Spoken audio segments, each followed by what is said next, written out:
Okay, so let's start with chapter 3, numerical data.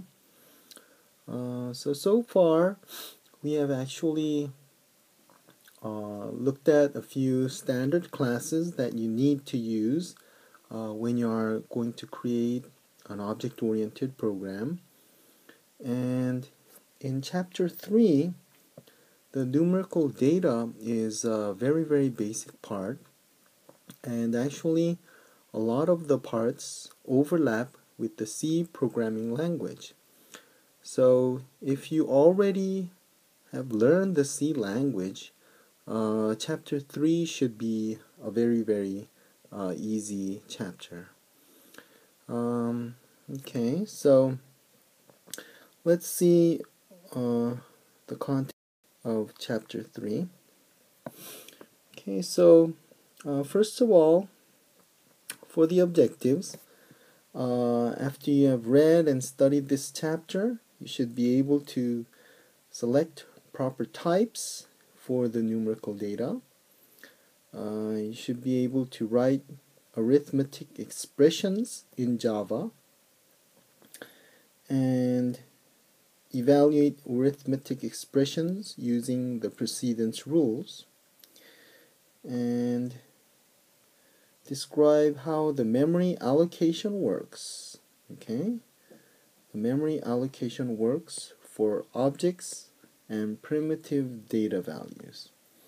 Okay, so those are some keywords. When objects and primitive data values are the new things in object-oriented programming, of course you should be able to write mathematical expressions using methods in the math class. Okay, so this math class has a lot of things that you can use. So we've seen a lot of the standard classes, and if you're doing a lot of math things, you can use the math class. And if you want to generate random numbers, you can also easily do that.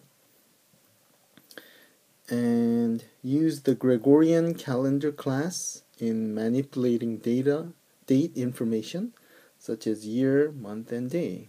So we'll look at some random numbers and date kind of things. Use the decimal format class to format numerical data. Input and output numerical data by using system.in and system.out. Okay, so those are the objectives of chapter 3.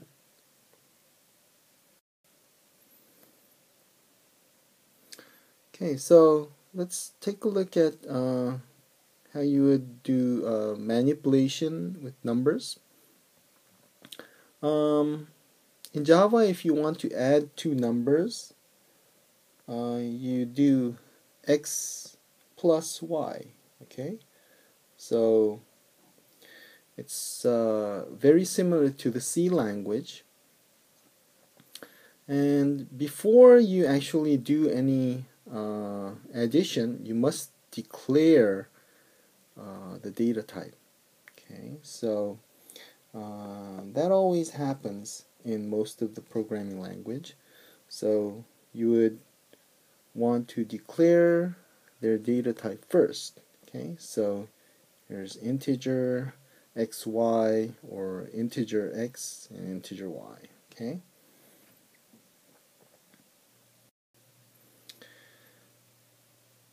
Okay, variables. So when you declare their type, you are going to be allocated some a memory space along with the variables. Okay, so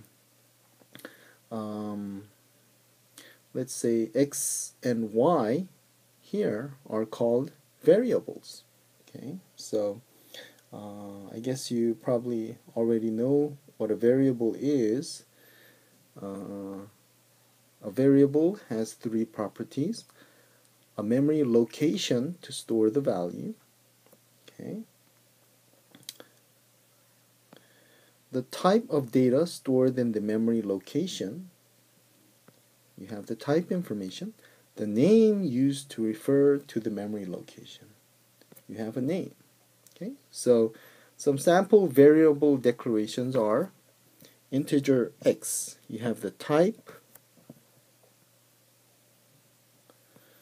you have their names, okay, type and names. Of course, internally they will have some memory allocation. Okay.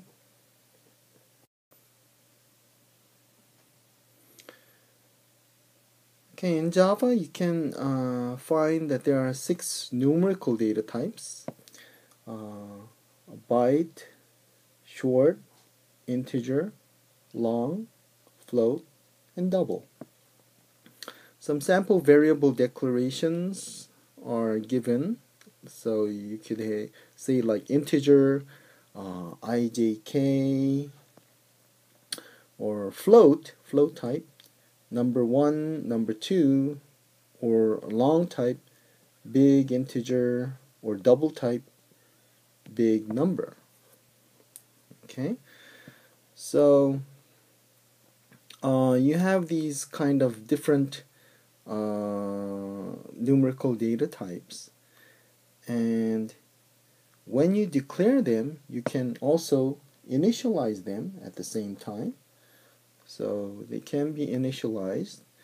So when you want to initialize it, you can say something like integer count equals 10, okay, height equal 34. So you will initialize it as 10 or 34. Okay, so let's look at these data types and their precisions.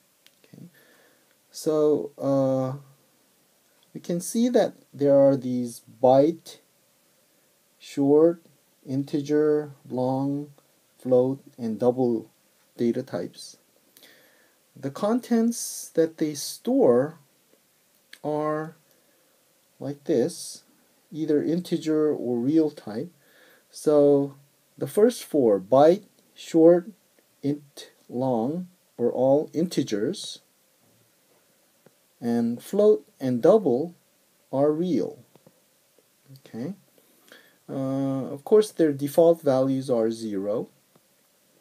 If you look at the minimum and maximum value, you can see the range that each data type stores. Of course, byte can store the smallest range from -128 to 127, okay, a byte of data, and short can store a little bit more than the byte, so -32768 to 32767.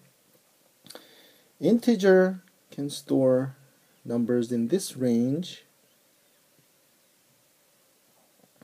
Long can store much larger numbers. Okay, so usually these differ in the number of bytes that are supported by the data types. And so byte is the smallest, short is the next largest, integer, we use that a lot, and then long is larger than integer. Okay. For float and double, you can see that float stores some real number, but double has a higher precision. Okay, so I guess you're already familiar with these types in the C language, and it's very similar to the Java language. Okay, so let's look at assignment statements. This is also just exactly the same as in the C language. When you want to assign a value to a variable, you can use assignment statements. So some variable equal some expression. Okay, so this equal doesn't mean it's the same. It means you assign the expression to the variable. Okay, you're assigning the expression to the variable. So sum equal first number plus second number means you will assign the sum of the first number plus second number to the sum value. Okay, and 1 plus 2 plus 3 divided by 3.0 will be assigned to average. Okay, so this is the assignment statement. Okay, now this should be pretty easy to understand. So let's look at how the memory works. Okay, so inside the system, if you look at the memory, you can see that there is a program code like this. You have integer first number, second number, and first number and second number values are like this. Okay, so as you can see,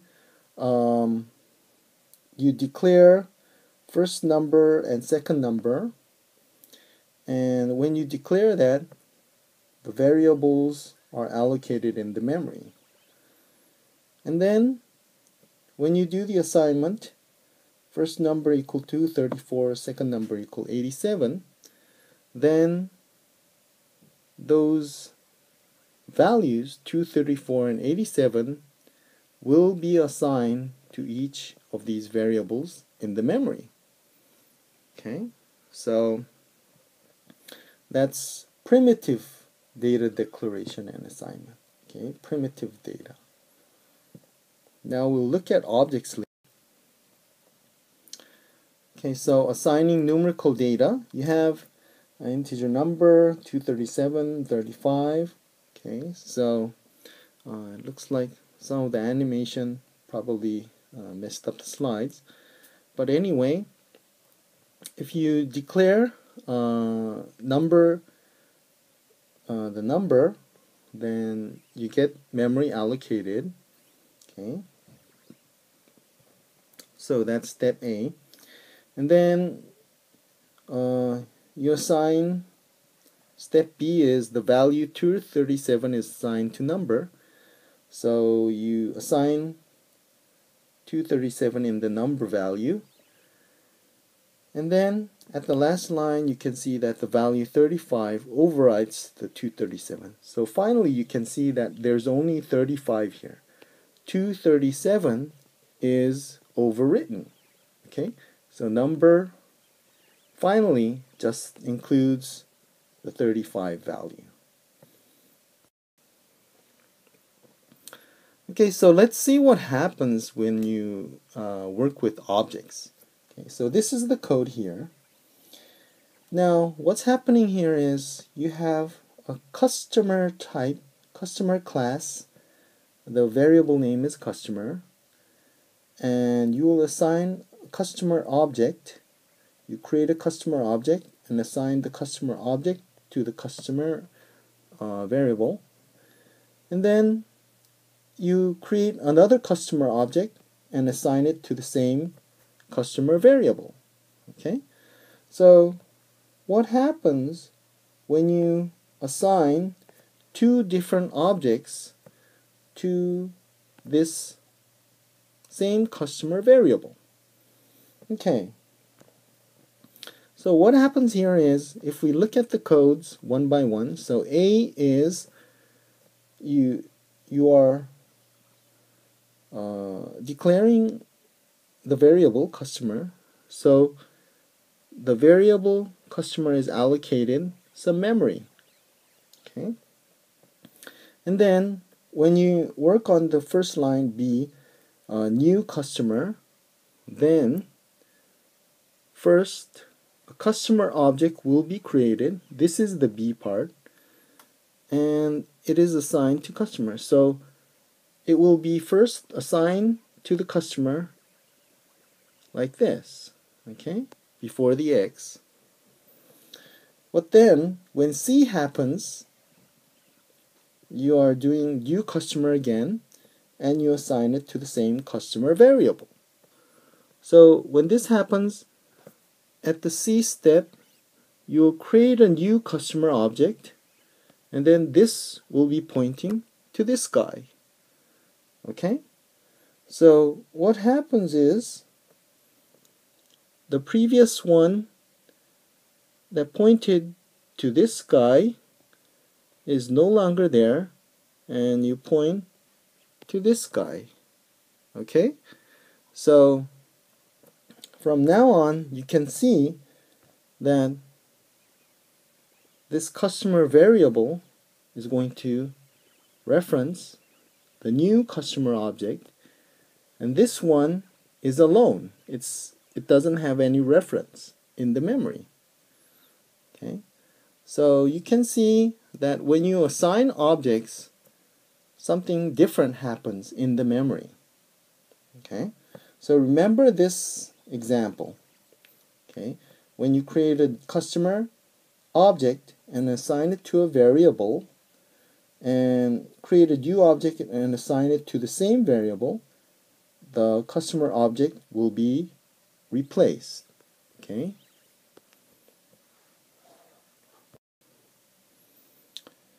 Okay, so this is a different case when you have two references to a single object. Okay, so if you look at this example, you have customer and Clemens and Twain. You have two Clemens and Twain variables. Okay, so at the first line, you do new customer and assign it to Clemens. And then what you do is, this Clemens value, the same value, will be assigned to the Twain variable.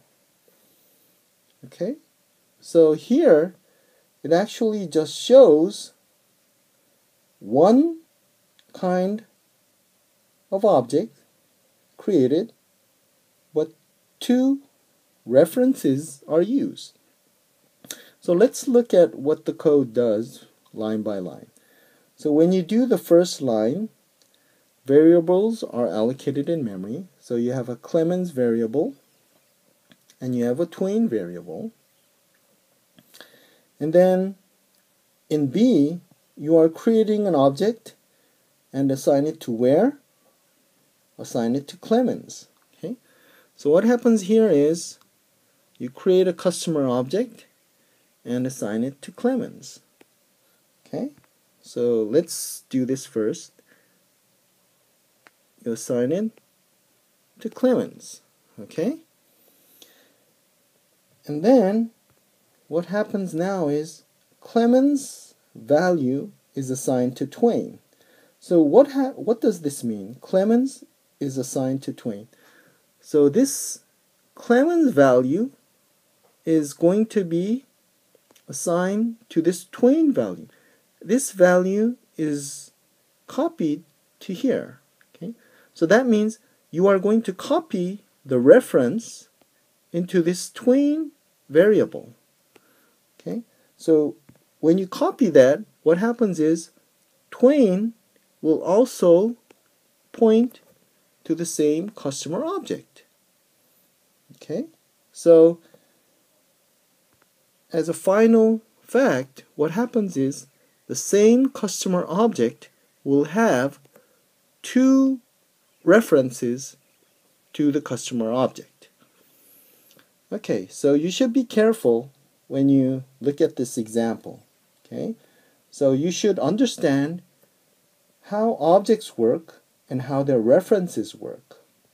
Okay, so when you create an object and it is assigned to some variable, what happens is, this variable value could be assigned to another variable, and when you do this kind of thing, it will copy the reference and you point to the same object. So the object itself is not going to be created again, but you are going to both point to the same object. There's only one single object.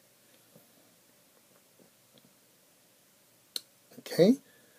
So you should be familiar with the meaning of what this means. That means share the reference. Okay? Point to the same object.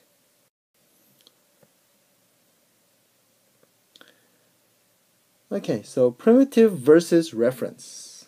Now you probably understand this reference concept. Okay? When you deal with primitive data types, okay, these assignments will probably mostly do some copying. Okay? But when you do this reference data types with objects, okay, then the contents are addresses that refer to memory locations where the objects are actually stored. Okay, so this kind of shows that this concept is very similar to a pointer. Okay, so when you have a reference data type to an object, it will store the address to the objects. Okay, so this makes the concept very similar to the pointer concept. But actually in Java you don't have pointers, which means you cannot directly access some address. You cannot say I want to access 002 address. All the address numbers are actually managed by the Java program. Okay? The Java actually manages all the memory addresses itself. You cannot explicitly say I want to access some 234 memory address location. You cannot do that in Java. Okay, so arithmetic operators. This is also pretty easy. Everybody did it in the C. Okay, so if you look at the operators, they're the same as the Java operators. Okay, so if you want to add, you do a plus, x plus y. If you want to do a subtraction, you do x minus y. If you want to do a multiplication, x asterisk y. Okay, if you want to do a division, x divided by y, or x divided by z. If you want to do a modulo operation, you do a percent. X percent y means modulo. Okay, so modulo is like x, and you want to divide by some number, and you want to get the remainder. Okay, 그래서 모듈로 연산은 나머지 연산을 하는 것과 같죠. Okay, so these are actually Java operators, but you already probably have seen them in the C language. So they're very identical. They're actually the same operators. Okay, so let's look at some arithmetic expression. Okay, so when you do x plus 3 times y, okay, then how do you evaluate this?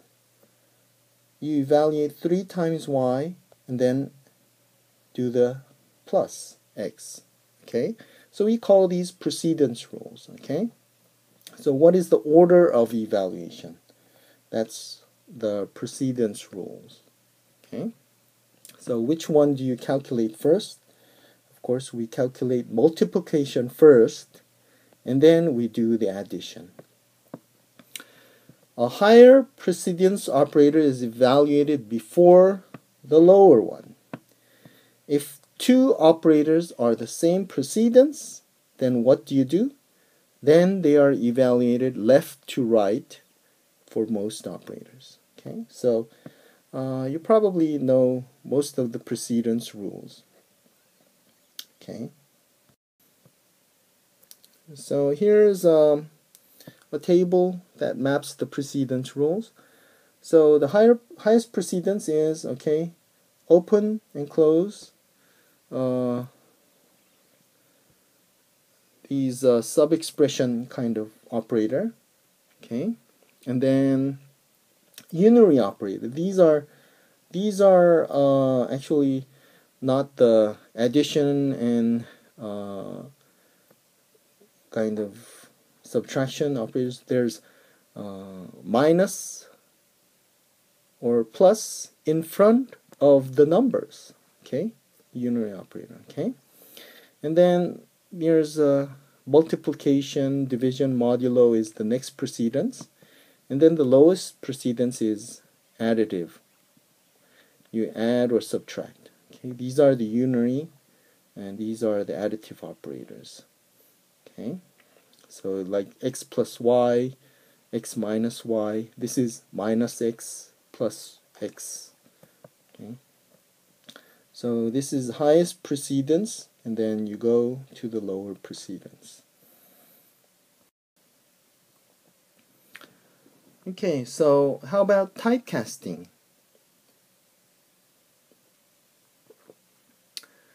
This is also a common concept in the C programming language. So you can kind of change the types in the program, sometimes automatically or sometimes explicitly. Okay, so now if x is a float and y is an integer, when you multiply an integer and the float, what happens? What is going to be the data type? When you multiply integer and float, you get a float. Okay? So these are called mixed expressions. And when you have mixed expressions, the data types of the operands in the mixed expressions are converted based on the promotion rules. Okay? So the promotion rules ensure that the data type of the expression will be the same as the data type of an operand whose type has the highest precision. Okay, so remember that the result tries to maintain the highest precision. Okay, so like if you have integer and float, multiply it, then the highest precision is a float. Okay, y is an integer, x is a float, so x will the float will dominate. Okay, so when you do operations with different types, the promotion rules are applied in the mixed expressions. Okay, sometimes you want to do explicit typecasting. Explicitly say, oh, I want integer, oh, I want float. Okay, so instead of relying on the promotion rules, you can make an explicit typecast. Okay, so how do you do that? You prefix the operand with the data type using the following syntax. Okay, so you do this. Okay, open and close and write the data type. Okay, so here's a typecast. You divide x by 3. So right now x is a float. Typecast x to float, and then divide it by 3. Okay, so here x will be float, and divide by 3 becomes a float. Now you want to typecast the result of the expression. Okay, so here you calculate that, and you want to typecast it, the result, into integer. Okay, so this is all called explicit typecasting. Now there is also implicit typecasting. So implicit typecasting is kind of automatically done. Okay, so here's like an expression double x equal 3 plus 5. So the result of 3 plus 5 is going to be an integer. Okay. However, since the variable x is a double, the value 8 is promoted to double. Okay, so 3 plus 5 becomes 8. But when you store 8, it is stored as 8.0 instead of just 8. Okay, so it is automatically promoted to a double type because you are storing it into a double variable. Okay, this is a promotion. Demotion is not allowed. Okay, so like this is trying to do a demotion. Okay, so you try to store 3.5, a kind of float value, into an integer. Okay, so this will be a demotion, and a higher precision value cannot be assigned to a lower precision variable. Okay, and so this demotion is not allowed. Okay. Okay, so sometimes you want to do constants. Usually you can change the value of a variable, but if we want the value to remain the same, you use constants. Okay, so how do you make constants? You put the final keyword in front of the variable. Okay, so if I want to have a pi